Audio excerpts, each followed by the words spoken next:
12 ng tanghali, kakain na kami, and medyo late na rin akong kumain kasi may pinatapos pa ako sa office.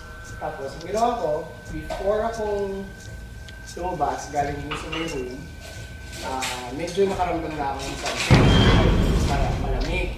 Tapos, and then, after nun, lumabas ako sa room. Pagbalik ko, sabi ni Mami Joy, sabi niya sa akin is, after ko daw lumabas, merong isang shadow na sumunod sa akin na ang paggapang niya raw, palabas niya is paggapang raw. Tapos, nung sinabi niya, sabi ko may naramdaman din ako. So, yun yung isa sa mga nakakilala.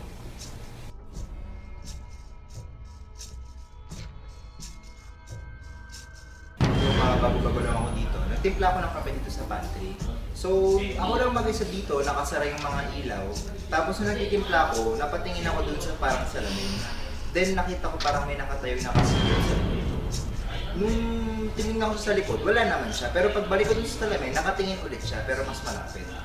So yun, after nun, kinalimutan ko na yung mug ko. Tumakbo talaga ako sa labas kasi kahit kalaki ng tao, nakita ko yung mga tao dito at pinagpawis sila pa na sobrang lamig. Kasi talagang hindi ko ina-expect yun at hindi ko naman alam na parang haunted pala itong office na to.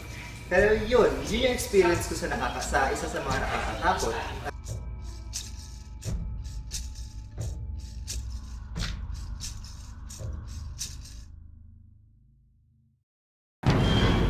Una ko na-experience na sa night training room, once na panggabi ako, doon ako natulog.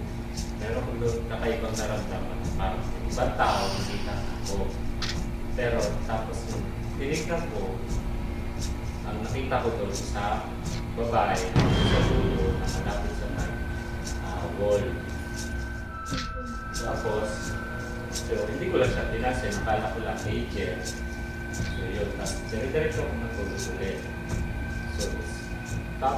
So, malaman ko na hindi pala siya agent talaga. So,